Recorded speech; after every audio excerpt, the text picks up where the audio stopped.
da muguwar rawa gwammakin tashi. Akwai wani sarki wanda yake da wata jakadiya wadda ya amince da ita iyakar amincewa, kudinsa ma duk ita take ajiyewa, in yana son wani abu sai ya aika kawai ta bashi. Suna na haka kullum in an yi lissafin kuɗi sai ya ga suna saurin karewa. In ya lasafta abin da duk ya kashe cikin yini ya samu kamar fan 2, in ya shigo ya tambaye ta sai jakadiyar nan ta ce fan 5 ko 6. Duk abin ya damu sarki amma bai bayyana mata ba don ya tabbata ita dai ba za ta ɗauki ku'ani da ba sai fa in ya bata.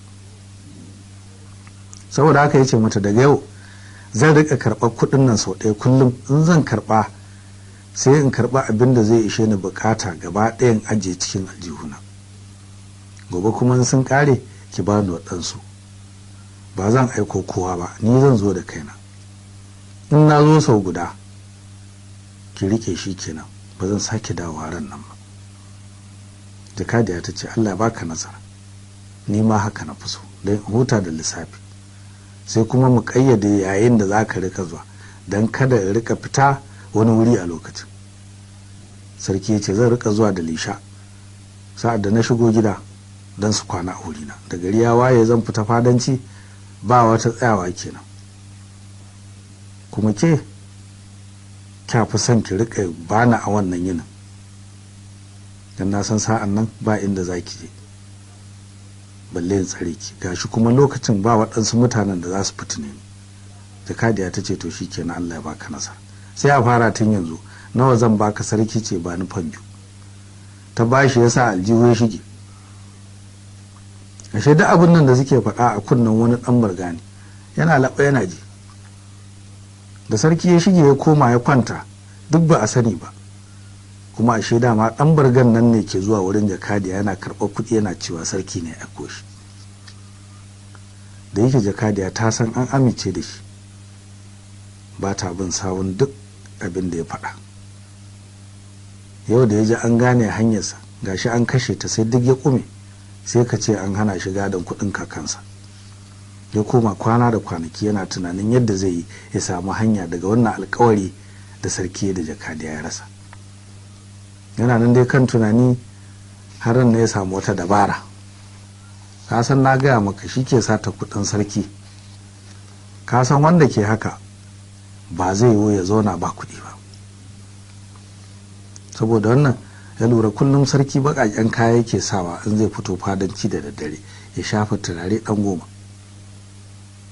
Saboda haka ran nan da ɗan bargan ya ga garin garin nan ya fare masa kurkutu, sai ya ɗauki sauran 'yan kuɗinsa ya tafi kanti ya so tufafi irin waɗanda sarki kan shiga da daddare, ya siyo turare ɗan 10 ya kawo gida ya ɓoye. Da dare sarki na can waje ana fadanci, sai ɗan bargan na ya tashi ya sa kayan nan ya bulbula turaren nan ya nufi ɗakin jakadiya. Kuyangi sai durƙusa suke suna gaisuwa, turare ku duk ya gume gida. Da isarsa sai ya tarar da jakadiya, abinka da tsofaffi, har ta saka ɗan ɗakin ta bacci ya fara ɗiwanta. Ya matsa ya bubbuga ƙofa kwas kwas kwas, don haka ya ga sarki na yi in ya tara tana bacci. Jakadiya ta tashi firgigi da gigin barci, ta buɗe ɗaki ta durƙusa ta ce Allah ya baka nasara, yanzu na kishin gida, ashe har barci ya ɗebe ni. Nawa zan kawo? Ɗan barga ya ce yana wani kumburi wai shi sarki fan 5. Jakadiya ta ce fan 5? in ce ko za ka sallama masinjan sarkin kudu ne gobe? Ɗan barga ya ce ina da niyya haka, dama gashi kullum yana tare da sarki, ya saba da jin irin maganarsa, gashi kuma gwanin kwaikwayo ne. Jakadiya ta kirgo sule 100 ta mika masa, ya sa aljihu ya nufi waje. Jakadiya ta ce har yanzu ba ku tashi ba? Ɗan barga ya wuce bai ko amsa mata ba. Ya je tuɓe kayan nan ya ɓoye, ya shige cikin 'yan uwansa ya kwanta, gabansa na ta faɗuwa kada sarki ya sani ya yanka shi. Ya dawo kenan sai aka tashi daga hira, sarki ya shiga gida ya nufi ɗakin jakadiya ya ce mata ba ni fan 2, kai sule 30 ma dai sun isa. Jakadiya ta ce Allah ya baka nasara.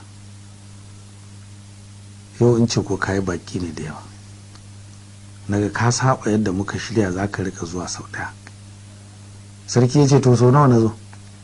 Jakadiya ta ce sau 2 kenan mana ko, yanzu baka zo ka karɓi fam 5 ba, wato yau fam 6 kenan ka karɓa da sule 10. Da jin haka sarki ya san abin da ya auku, lalle wani yayo irin shigarsa ya zo ya karɓi fam 5.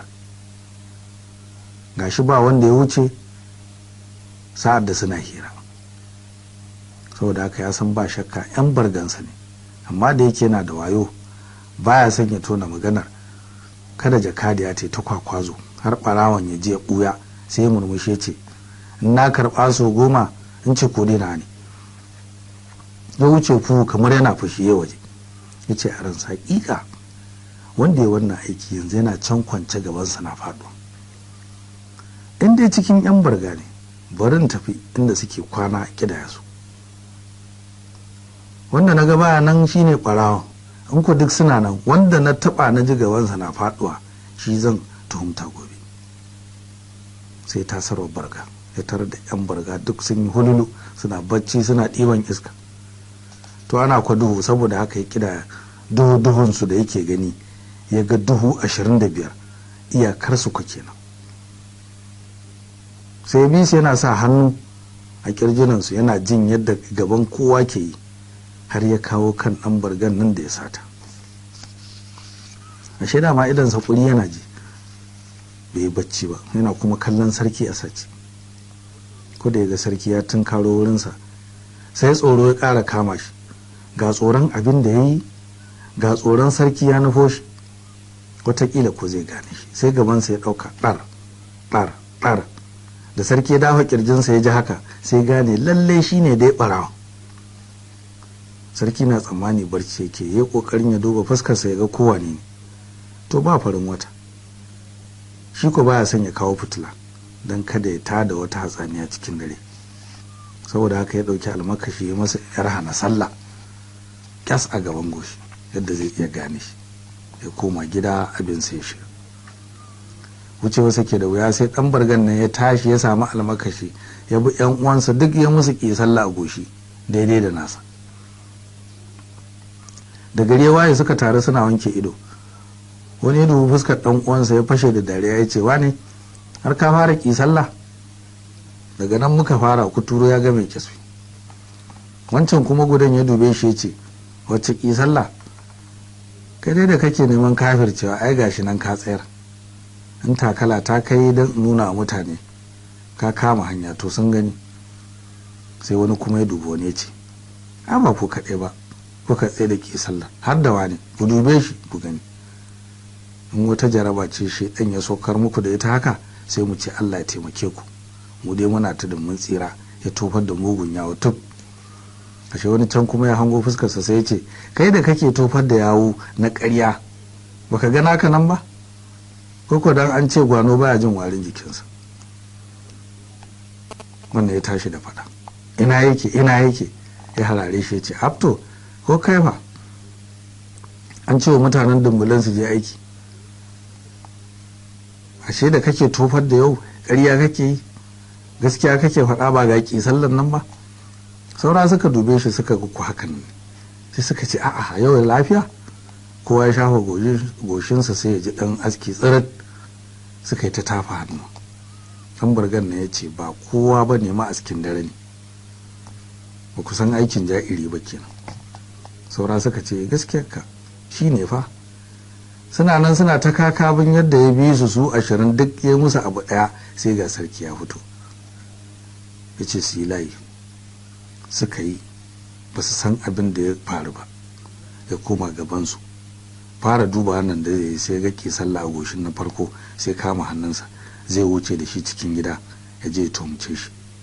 In ya ki faɗin gaskiya ya yanka shi, sai ya kyalle ido ya hango wani kuma da goshi askakke.